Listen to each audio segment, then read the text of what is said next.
আর কবে সেই উঠে দাঁড়াবে আর কবে আর কবে আর কবে আর কবে আর কবে আর কবে চলবে দাঁড়াবে আর কবে আর কবে সব একই হবে আর কবে মনটা হবে স্বাধীন আর কবে ঘুরে দাঁড়াবে আর কবে বন্ধ শক্তি পাবে আর কবে চিত্ত স্বাধীন হবে আর কবে সিদ্ধ হবে হৃদয় আর কবে সেই উঠে দাঁড়াবে আর কবে আর কবে আর কবে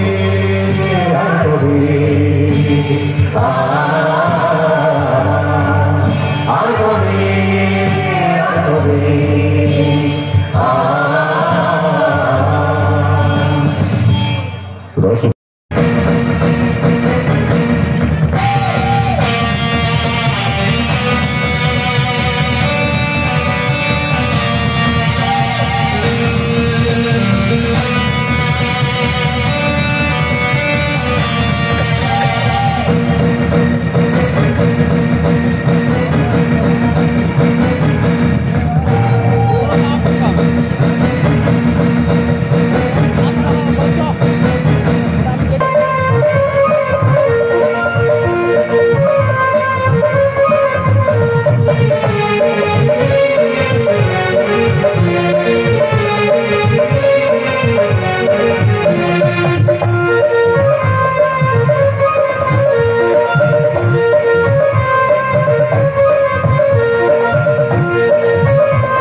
আমার ছেলে প্রলয় একেবারে সত্যিকারের নায়ক না না ওগুলো যাত্রা বা সিনেমার নায়ক নয় একেবারে বাস্তবের নায়ক দ্য রিয়েল হিরো ও প্রলয়ের কথা ভাবলে না গর্বে আমার বুকটা একেবারে ভরে ওঠে মায়া তোমার কোনো ভুল পড়েছে ওই প্রলয় আজকাল যে মারামারি শুরু করেছে আচ্ছা কি করেছে সেটা বলবে তো একটু আগে ফোন করে জানালো আজও বাড়িতে আসতে পারবে না 72 ঘন্টা টানা 72 ঘন্টা ডিউটি করছে বলো এমার্জেন্সি পেশেন্ট আছে শুধু তোমার জন্য আমার ছেলের এই অবস্থা আর এর জন্য দায়ী তুমি মায়া তোমার ছেলে কোনো সাধারণ কর্মচারী নয় ও একজন ডাক্তার আর তাছাড়া হসপিটালে যদি এমার্জেন্সি পেশেন্ট থাকে তাহলে তো থাকতেই হবে তুমি যাই বলো বাবু ওর জন্য না আমার ভীষণ চিন্তা হয় ওর জন্য তোমার চিন্তা হয় আর আমার আফসোস হয় হ্যাঁ বাবা তোমার ইচ্ছে ছিল যাতে আমি ডাক্তারি পড়ি কিন্তু আমার টার্গেট ছিল ব্যবসা তাই ডাক্তারি না পড়ে পড়াশোনার পর শেষ হতেই ব্যবসা ঢুকে গেলাম নিলয় তুমি আমার ছোট ছেলে হলো ছোটবেলা থেকে আমার কোনো কথাই তুমি শোনোনি তোমার যখন যেটা ভালো মনে হয়েছে তুমি ঠিক সেটাই করেছো কিন্তু তোমার বড় ভাই আমার বড় ছেলে ও ছোটবেলা থেকে আমার প্রত্যেকটা কথা শুনে তারপর বড় হয়েছে এমনকি জীবনের একটা সিদ্ধান্ত নিজে নেয়নি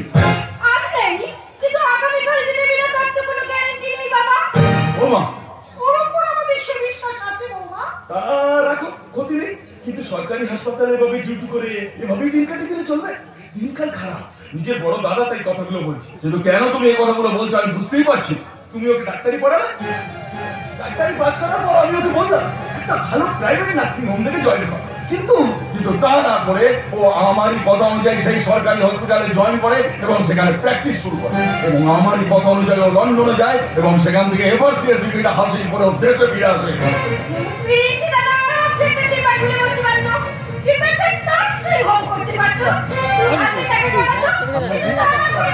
তা না করে ও সেই সরকারি হসপিটালে গরিব মানুষদের সেবা করবার জন্য জয়েন করে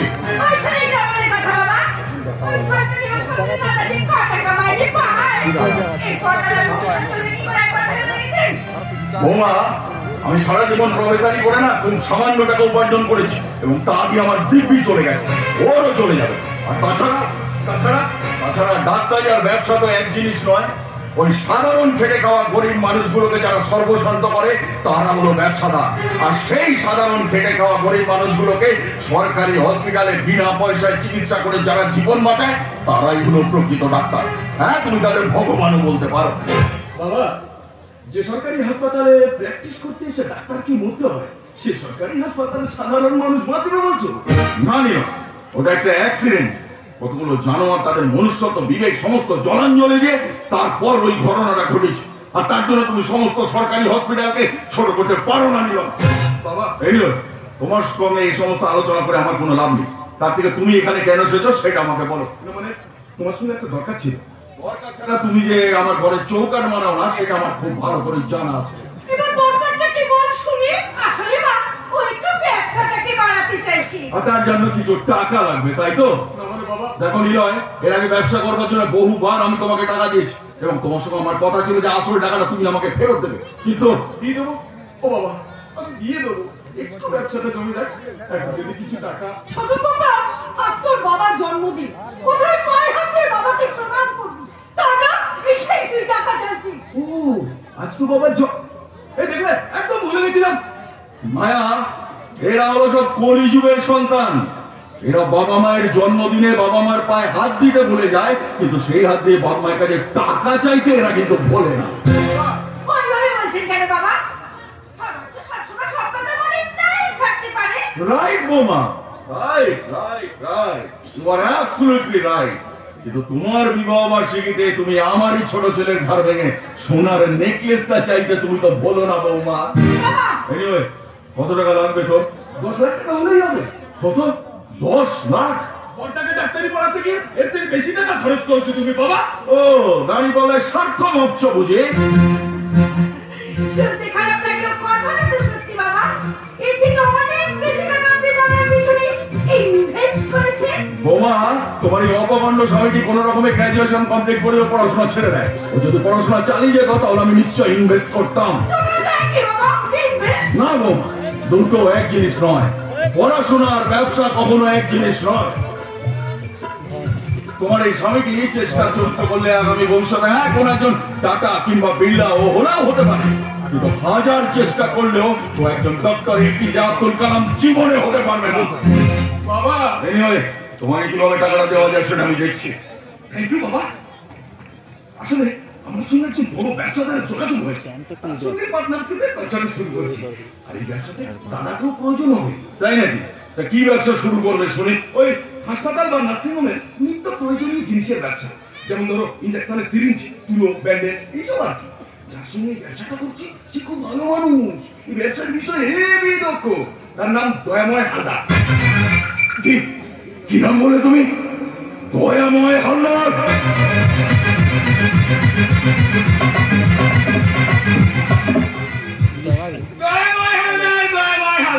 নামটা শুনলেই মনে হয় ভদ্রলোক কোনো দয়ার মাল্টিপ্লেক্স। দয়ার কোনো টেন্ডার চাইলো না নেওয়া, কোপে কোপে কোপে কোপে শুধু দয়ার দয়া। আদৌ কিন্তু তা না, মালটাকা ইন্টারন্যাশনাল খরচ। তবু আমাদের মতো মানুষদের ওনার সব কাজ মেনে নিতে হয়। আর তার বিনিময়ে আপনার পকেটে ঢোকে মোটা টাকা, যেটাকে আপনি বলেন প্রণামী, কিন্তু আমাদের পরিভাষায় সেটা হলো ঘুষ। তবে বলবেন না পিয়াসা ম্যাডাম, বুকে বড্ড ধাক্কা লাগে। নরহরি বাবু, ওনার থেকে আমি ঘুষ নিয়ে ঠিকই, তার পেছনে একটা কারণ আছে। কারণ? আগে হ্যাঁ ম্যাডাম, তা কি কারণ জানতে পারি? অবশ্যই পারবেন, এখন না, সময় হলে ঝাঁপি থেকে কারণের সবটা আমি ঠিক বার করে আনবো। এই মাঝে মাঝে হিয়ারিং করে আপনি যে কি সব বলেন না, আমি কিছুই বুঝতে পারি না। ম্যাডাম, এবার বলুন, হঠাৎ আমাদের অফিসে কি মনে করে? ওনার সাথে আমার দরকার আছে। কোথায় কোথায় দয়াময় বাবু? আমার খুব দরকার আছে। দুজনেরই একই প্রশ্ন, তাই দুজনকেই একই উত্তর দিচ্ছি। আপনাদের স্যার, দয়াময় হালদার একটি গুরুত্বপূর্ণ মিটিং করছিলেন। আপাতত মিটিং শেষ, এখনই এখানে আসবে। শব্দটা আসবেন না, আমি এসেই গেছি। ল্যাপটপ, ট্যাব কিংবা মোবাইল ফোন ব্যবহার করে না আমি না এখন চিঠি লিখতে খুব ভালোবাসি। এই মুহূর্তে আপনার করতে শিখলাম আমার চিঠি। তা হঠাৎ আমাকে আপনাদের দুজনের কি দরকার? ইতি আপনার সাথে আমার কথা আছে। আছে যখন তখন আপনাকে রাখবেন না বলে দিন। স্যার আমারটা খুব ইমার্জেন্সি স্যার। নিশ্চয়ই নিশ্চয়ই চাই কারেন্সি মানে টাকা। কি ভাস্কর তাই তো? বাবাকে হাসপাতালে ভর্তি করতে হয়েছে। এই নিয়ে 3 বার মানে এই নিয়ে 3বার বাবাকে হাসপাতালে ভর্তি করতে হলো। আচ্ছা ভাস্কর, শহরে কোনো নামি দামি নার্সিংহোমে রেখে তোর বাবার অপারেশনটা কেন করাচ্ছিস না বাবা? ওটা করতে হলে তো অনেক টাকা প্রয়োজন স্যার। আপনাকে তো আমি বলেছিলাম, কিন্তু আপনি ঠিক আছে, কৃষ্ণ বলো সঙ্গে চলো। আপাতত কি করতে হবে সেটা বলো। কিছু টাকা। আচ্ছা আপাতত কত হলে সঙ্গে নিতে পারবি? 1000 হলেই হবে। মাত্রই করে টাকা তুই হাত জোর করে মাথা নিচু করে আমার সব দাঁড়িয়ে আছিস। আরে কি আসা? আরে আমি তো ভেবেছিলাম দাদাটা অনেক বেশি টাকা দেবে। যা যা যা ক্যাশিয়ার বাবুকে চলে যা, আমি ফোনে যা বলার বলে দিচ্ছি। ক্যাশ থেকে টাকা নিয়ে সোজা হাসপাতালে চলে যায়। আর শোন, বাবা কেমন আছে জানাবি কেমন? ঠিক আছে স্যার, আপনি ক্যাশিয়ার বাবুকে বলে দিন। আমি ওনার কাছেই যাচ্ছি। ভাবো পিয়াসা, তুমি একবার ভেবে দেখো, হারাম জায়গাটা 10,000 টাকা চাই, টাকা যেন সস্তা। ক্যাশিয়ার বাবুকে ফোনটা লাগিয়ে দাও। Yes sir. হ্যালো, হ্যাঁ স্যার একটু কথা বলবেন। ধরুন স্যার, লাইনে ক্যাশিয়ার বাবু আছেন। হ্যালো, আমি ভাস্কর বলে ছোড়াটা এক্ষুনি আপনার কাছে যাচ্ছে, ওকে 1005 টাকা দিয়ে দেবেন। হ্যাঁ, ও আপনার কাছে 10,000 টাকা চাইবে, বলবেন যে ক্যাশ নেই। আর হ্যাঁ, ভাউচারে সই করবেন অবশ্যই, কিন্তু ভাউচারে টাকার জায়গায় কোনো টাকার অঙ্ক লিখবেন না। বুঝে গেছেন? বুঝে গেছেন? রাখছি। এরা কি আসলে তোমার ফোন? এই কিসের দেখেছো, সুন্দর গন্ধ বেরোচ্ছে। স্যার আপনি যেন কি বলতে এসেছিলেন ভজহরি বাবু? আগে আমার নাম ভজহরি নয়, নরহরি। নরহরি কমপ্লিট কায়স্থ। ঠিক আছে তো, এটা আমার কেমন পদবি? আগে আমার পদবি হলো পুরো কায়স্থ, কিন্তু আজকাল দিনে কারণ কি কারণে বাংলা ভাষার সঙ্গে অহেতুক ইংরেজি শব্দ মিশিয়ে বলাটা আধুনিক প্রজন্মের একটা স্টাইল হয়ে গেছে। তাই আমিও বাংলা ইংরেজি মিশিয়ে আমার পদবি পুরো কায়স্থকে কমপ্লিট কায়স্থ করে নিয়েছি। ভজহরি বাবু। ভজহরি নয়, নরহরি। বাবু একই তো হলো। কি করে এক হলো? কি করে এক হলো? চাল আর চাল কুমড়ো কি এক? পান আর পান কৌড়ি কি এক? প্রজাপতি আর শুয়োপোকা কি এক? এত কথা বলেন কেন বলুন তো? আমার চিঠি লিখতে ইচ্ছে করছে। তাড়াতাড়ি বলে ফেলুন কি দরকার। থানায় নতুন ওসি আসছে। নতুন কথা কি? আগের ওসিও তো 3-4টা করে বদলি হয়েছে, তার হিসেব মতো থানায় তো নতুন ওসি আসবেই। কথাটা সেখানে নয়, যিনি আসছেন তিনি মহিলা। ও মানে বড় বাবুর পরিবর্তে ম্যাডাম বলতে হবে, এই তো? একদম ঠিক। নাম দুর্গা সান্না। তাই নাকি? ঠিক তাই। খবর নিয়ে জেনেছি ম্যাডাম রূপেও যেমন দুর্গা, কাজেও তেমন দুর্গা। এর আগে যে সব এলাকা উনি পোস্টিং ছিলেন, সে এলাকা ঠান্ডা করে দিয়েছেন। এবার আসছেন আমাদের এলাকা। কথায় বলে কত এলো কত গেল, অষ্টম প্রহর শেষ। টেবিলে টাকার বান্ডিল লাগলে দেখবেন ম্যাডামের মাথা এমনি ঠান্ডা। আরে না না না, এও আমি খবর নিয়ে জেনেছি দুর্গা সান্না 1 টাকা ঘুষ খায় না, তাকে ঘুষ খেতেও দেয় না। Piyasa, Yes, sir. বলছিলাম কলেজ কি তাহলে শেষের দিকে? কেন, sir? না সরকারি অফিসার শুনছি ঘুষ খাবে না, মানে সব তাই বলছিলাম। আমি তো অন্য কথা বলছিলাম দয়াময় বাবু। অন্য কথা? কি কথা? মানে বলছিলাম কি আপনার এই চাল ওষুধ মানে ট্যাবলেট মানে কথাগুলো কি ওই ভেজাল কাশির সিরাপ, তারপর একবার ব্যবহার হয়ে যাওয়ার পর পুনরায় প্যাকেটে করে ইঞ্জেকশনের সিরিঞ্জ বাঁচার এসব দুদিন বন্ধ রাখুন, কারণ ধান্দাটা তো মারাত্মক 2 নম্বরই। তাই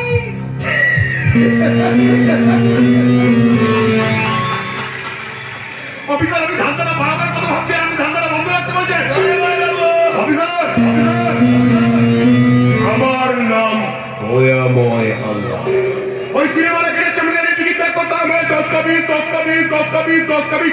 সেখান থেকে আজ এখানে একজন corporate Haldar medical supplier private লিমিটেডের মালিক। অ্যাবসলিউটলি রাইট মলকিউর সুইটার ডিয়ার।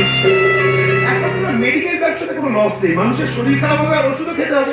তাই তো আমি বড় বড় ওষুধ কোম্পানির সাথে হাতে হাত মিলিয়ে ডেট এক্সপায়ার হয়ে যাওয়া বিষাক্ত ওষুধ আর কাশির সিরাপ কিনে নতুন মোড়কে পুড়ে মার্কেটে ছেড়ে দেওয়ার ধান্দাটাই বেছে নিলাম। আমার ব্যাংক ব্যালেন্সটা হু হু করে বাড়তে লাগবে। ওষুধ খেয়ে মানুষ তো মরছে। আমার ব্যাংক ব্যালেন্সটা তো বাড়ছে। এবার জমরা কি ঠিক করবে? সবাইকে স্বর্গে রাখবে নাকি কাউকে কাউকে নরকে পাঠাবে? নতুন ওসি ম্যাডাম যদি জানতে পারে তাহলে কিন্তু আপনার নতুন ওসি ম্যাডাম আমার একদিন ছিল শুনে আমার তোমার আপনি নাই।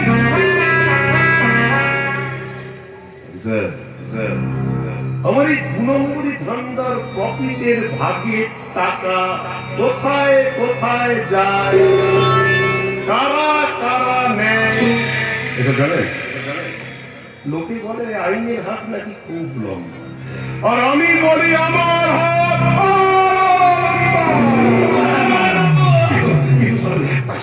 ওই সালা একটা ছেলে আমাকে পুরো বেগ দিচ্ছে, ওই সালা ডক্টর পড়ায় চেকাচ্ছে। ডাক্তার প্রণয় চ্যাটার্জি মানে আমাদের সরকারি হাসপাতালের ডাক্তার, গরিব মানুষ যাকে ভগবান বলে। হ্যাঁ হ্যাঁ পিয়াসা ডক্টর পড়ায় চেকাচ্ছি। পেশেন্টের বিরলে ওই ডাক্তার নাকি বাড়িতেই যায়, হাসপাতালেই থেকে যায়। হ্যাঁ, দেশে তো এখন ক্রমশ মন্দিরের সংখ্যা কমে যাচ্ছে, তাই দেবতাদের এসে আজকাল হাসপাতালে থাকতে হচ্ছে। ওই সালা ডক্টর প্রণয় চ্যাটার্জি আমাকে সন্দেহ করছে, কিন্তু আমার বিরুদ্ধে না কোনো তথ্য প্রমাণ জোগাড় করতে পারেনি। তবুও কি বলেন স্যার? থামাতে হবে, ডক্টর প্রণয় চ্যাটার্জিকে থামাতে হবে। প্রয়োজন হলে চিরকালের মতো আমার রাস্তা থেকে ওকে আমি সরিয়ে দেবো। সেই জন্য ভাই নিলয় তার কাজে লাগে, ডাক্তার হিসেবে খুব ভালো, আর কসাই হিসাবে কিন্তু আমি আরো ভালো। ভালো। ডাক্তারের গতিবিধির উপর নজর রাখো, সমস্ত আপডেট কিন্তু আমার চাই।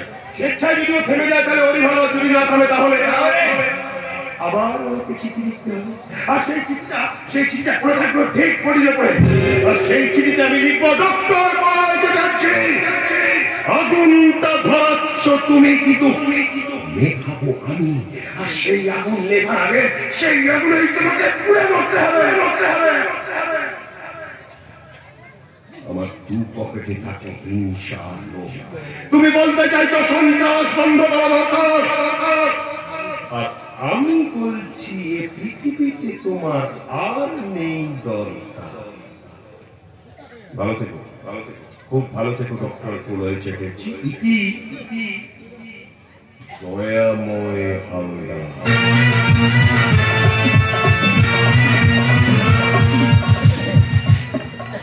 ম্যাডাম এত কিছু কাণ্ড হয়ে গেল আর আমরা কিছু জানতে পারলাম না। বাঁচানো যেত না। ডক্টর চ্যাটার্জি যদি রাতারাতি সিদ্ধান্তটা না নিতেন আপনার বাবাকে হয়তো বাঁচানোই যেত না। ম্যাডাম। এর আগেও তো আপনি 2 বার আপনার বাবাকে এই হাসপাতালে ভর্তি করেছেন। ডক্টর চ্যাটার্জি ডে 1 থেকে আপনাকে বলছে পেস মেকার না বসালে আপনার বাবাকে বাঁচানো সম্ভব না। টাকা পয়সার কথা ভেবে আপনি অপারেশনটা করাতে চাননি, বলেছেন মেডিসিন দিয়ে যতটুকু যা করা যায়। ডক্টর চ্যাটার্জিও সেরকম ব্যবস্থা করেছিল। ভাস্কর বাবু ভালো করে মনে করে দেখুন তো, ওই 2 বারে কিন্তু আপনি আপনার বাবাকে সুস্থভাবে বাড়ি নিয়ে গেছেন, কিন্তু গতকাল রাতে না আপনার বাবার শারীরিক অবস্থা অবনতির দিকে যাচ্ছিল, তাই তো রাতারাতি সিদ্ধান্ত নিয়ে ডক্টর চ্যাটার্জি আপনার বাবার বুকে পেস মেকারটা বসিয়ে দিয়েছেন। আরে আপনি এত চিন্তা করছেন কেন? আপনার বাবা এখন সম্পূর্ণ সুস্থ। কিন্তু ম্যাডাম টাকা পয়সা? এটা সরকারি হাসপাতাল ভাস্কর বাবু, এখানে টাকা পয়সা তো সেরকম একটা লাগে না। তবে ওই পেস মেকার আর মেডিসিনের জন্য যতটুকু যা খরচা হয়েছে একটা এনজিওর সাথে কথা বলে ডক্টর চ্যাটার্জি ব্যবস্থা করে দিয়েছেন। ওহো দেখেছেন, ভুলে যাচ্ছিলাম, বারবার বলে দিয়েছেন আপনার থেকে যেন একটা পয়সাও না নেওয়া হয়। ডক্টর চ্যাটার্জি মানুষ নয় ভাস্কর বাবু, উনি সাক্ষাৎ দেবতা। মানুষ হয়ে মানুষের পাশে থেকে মানুষের সেবা করাই ওনার ধর্ম। উনি সবসময় কি বলেন জানেন? কি বলেন? বহু রূপে সম্মুখে তোমার সারিকতা পঁচিশ ঈশ্বর, জীবে প্রেম করে সেই জন সেবিছে ঈশ্বর। আপনার বাবা ভালো হয়ে গেছেন ভাস্কর বাবু, 3 দিনের অবজারভেশনে রাখবো, তারপর ছেড়ে দেবো। আপনাকে আমি যে কি বলে ধন্যবাদ দেবো ডাক্তারবাবু? আরে না না, এতে ধন্যবাদের কি আছে, তোমার কর্তব্য। কিন্তু বলতে পারেন স্যার, আজকালকার দিনে কত মানুষ তাদের কর্তব্য পালন করছে। যারা করে না তা তো জানি না, তবে যারা কর্তব্য পালন করে আমি কিন্তু তাদেরই দল। ডাক্তারবাবু নিজে একজন ডাক্তার হয়েও আমি বলতে বাধ্য হচ্ছি ঘটনাটা, আজকালকার যুগে একজন ডাক্তারি পাস করার সময় মানুষের সেবা করার শপথ নিলেও আক্ষরিক অর্থে তারা কিন্তু তা করছে না। তারা নিজের স্বার্থের জন্য প্রাইভেট নার্সিংহোমে গিয়ে পেশেন্ট পার্টিদের কাছ থেকে লক্ষ লক্ষ টাকা নিয়ে পেশেন্ট পার্টিদের সর্বশান্ত করছে। ওষুধ কোম্পানিগুলোর টাকায় বিদেশে ঘুরতে গিয়ে বিদেশি স্কচে চুমুক দিচ্ছে, ল্যাবরেটরিগুলোর কাছ থেকে বিভিন্ন পরীক্ষা নিরীক্ষার জন্য কমিশন নিচ্ছে। না না না না না, আমি সহ্য করতে পারি না পারমিতা। তাই যেসব ডাক্তারদের বিরুদ্ধে আমার বুকে জমা আগুন প্রতিবাদ হয়ে বেরিয়ে আসছে। একবার ভালো করে ভেবে রাখবো পারমিতা, আমাদের এই সমাজে এক শ্রেণীর মানুষের হাতে কিন্তু প্রচুর টাকা, তারা কিন্তু সরকারি হাসপাতালে তাদের ট্রিটমেন্ট করে না। ঠিক তার পরের শ্রেণীর কিছু মানুষ আবার বিভিন্ন স্বাস্থ্য বীমা কোম্পানির সহযোগিতায় তাদের চিকিৎসা করিয়ে না। কিন্তু সমাজের একেবারে নিচু তলার দিন আনা দিন খাওয়া খেটে খাওয়া মানুষগুলো সরকারি হাসপাতাল যাদের কাছে চিকিৎসার একমাত্র অবলম্বন, তারা কোথায় যাবে বলতে পারো? তাদের জন্য বরাদ্দ হওয়া চিকিৎসা খাতে সরকারি টাকা একদম স্বার্থপর লোভী অমানুষ লুট করে খাচ্ছে। আশ্চর্য হয়ে এটা ভেবে যে ডাক্তার সমাজকে মানুষ দেবতার আসনে বসিয়েছে, যে প্রশাসনকে মানুষ সম্মান করে, যে নেতা মন্ত্রীদের মানুষ শ্রদ্ধা করে, তারাই প্রত্যক্ষ বা পরোক্ষ ভাবে এই লুটেরা দলের সাথে যোগ দিয়ে নিজেদের পকেট ভরাচ্ছে, আর সাধারণ মানুষ হাহাকার করে মরছে। এরা টাকার জন্য পাপ করছে, আবার গঙ্গা স্নান করে সেই পাপ ধুয়ে গঙ্গার জলকে নোংরা করছে, আর স্রোতস্বিনী গঙ্গা যুগ যুগ ধরে সেই পাপের বোঝা বয়ে চলেছে। তোমার আমার আমাদের সবার দেবী সর্বপূর্ণী মা গঙ্গার কাছেই আমার প্রশ্ন, পারমিতা। প্রশ্ন স্যার? ও গঙ্গা তুমি গঙ্গা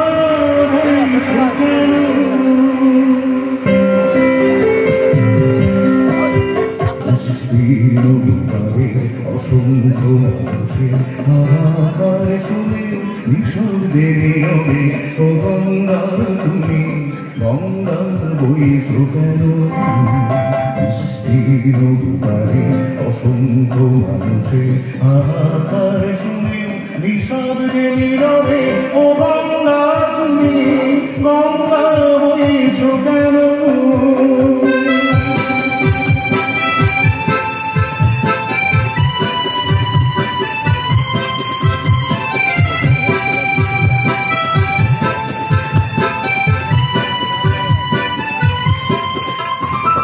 নৈতিকতার স্মরণ দেখেও মানবতার পতন দেখেও নির্লজ্জ মানুষ ভাবে বইছ কেন? সহস্র ভরসার উন্মাদনার মন্ত্র দিয়ে লক্ষ জনের সবল সংগ্রামী আরোগ্যগামী গড়ে তোলো না কেন? অসংখ্য মানুষের হাহাকার শুনে নিঃশব্দে নীরবে ও গঙ্গা তুমি গঙ্গা বইছ কেন?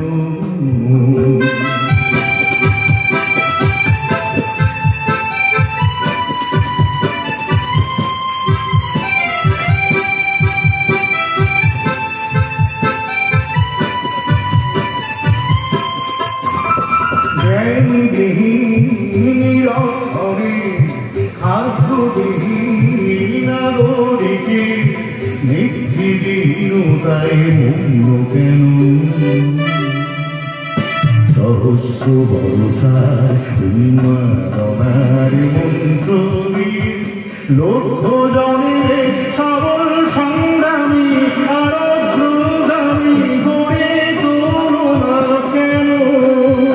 বিস্তীর্ণ বিকারে অসংখ্য মানুষের হাহাকার শুনে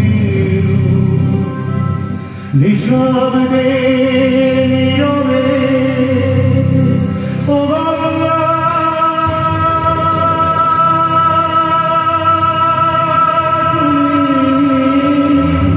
গঙ্গা বইছ কেন?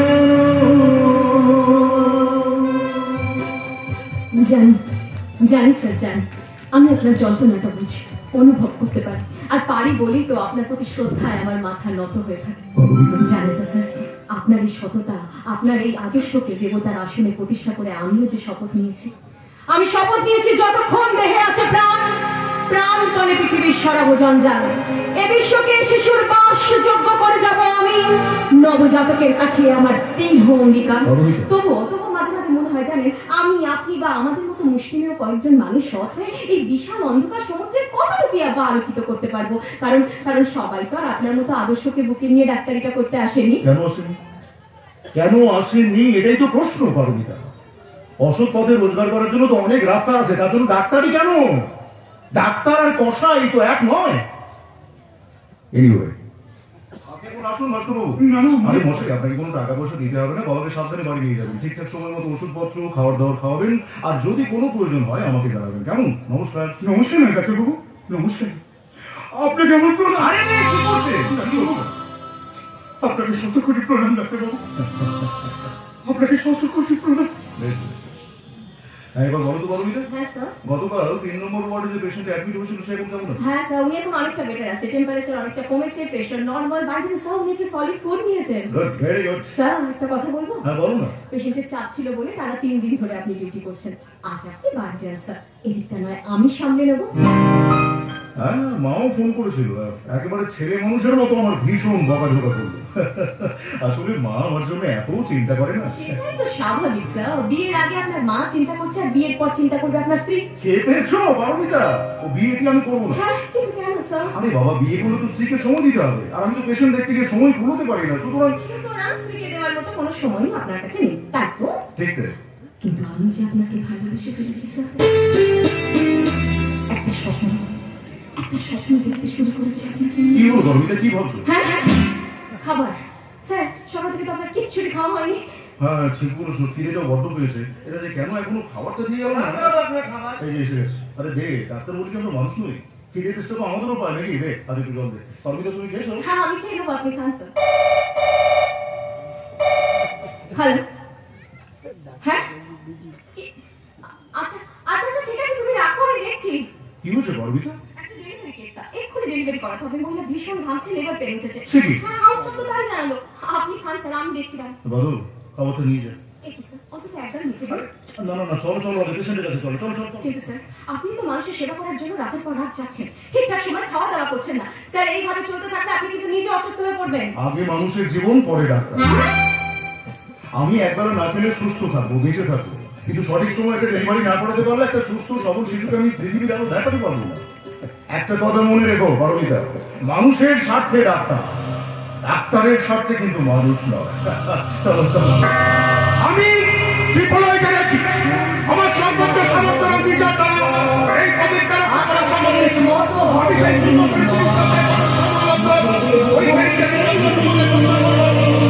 অসহায় মানুষের চোখের জল সূর্যের মতো হব আকাশের মতো হব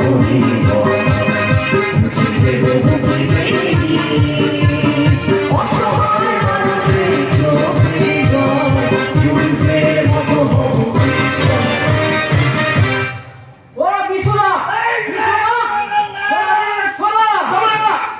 ব্যাপার না, এটা আমার মানে বিশেষান্ত মালের ঠিক ধারের একটা বদল মাল আমি কাউকে দেবো না। হ্যালো করি মাকে দেব শালা বেটা শালা পকেটে করি নেই, সকালবেলা মদ কিনতে এসে গেছে। আমাকে আরেকটা বোতল দাও ওস্তাদ, গলা শুকিয়ে বৈশাখের জমি হয়ে গেছে। বৈশাখের জমি হোক আর বর্ষার নদী হোক, ধারার মাল বিক্রি হবে না। একটা বোতল দাও ওস্তাদ, কথা দিচ্ছি মাইনে মেনে 7 টাকা শোধ করে দেবো। মাইনে? হ্যাঁ মাইনে। তুই আমার মাইনে বদলে করতে গেলে হারাম জানা, তুই তো কোনো চাকরিই করিস না। আমি আজ করি না, তাই বলে কাল করবো না তাই কখনো হয়? চাকরি ঠিক পেয়ে যাবো আর চাকরি পেলে মাইনে পাবো। চাকরি দায়ী আছে শূন্য পাতা, বাতাস দিলে গাছ থেকে খসে পড়বে আর তুই নিচে দাঁড়িয়ে টুপস করে ফিরবি। তোর মতো অশিক্ষিত নয়, বাজারে হাজার হাজার শিক্ষিত যুবকরা ঘুরে বেড়াচ্ছে, তারাই চাকরি পাচ্ছে না। আরে সারা বেটা সারা মালে চাকরি করবে, মাইনে পাবে, আমার দেনা শোধ করবে, ততদিন তো আমার মালের ঠেকলা উঠে যাবে। সেটা বড় কথা নয়, বড় কথা হলো মাল যখন খেতে গেছি মল্লা খেয়ে ঘরে ফিরবো না। ঠিক আছে ঘড়িটা রাখো, আর ঘড়ির বিনিময়ে মদটা ঘড়ি। হ্যাঁ ভালো ঘড়ি। বলি হ্যাঁ নেশা তোর তবা, হাতের ঘড়িটা চলে যাবে, তবু তোর মদ খাওয়া চাই। আমি ঢের ঢের মাতাল দেখেছি, তোর মতো মাতাল আমি দেখিনি। দেখো বিশুদা, মাতাল বলে গালাগালি দিও না। একটা কথা মনে রাখবে, করোনার পর দেশের অর্থনীতি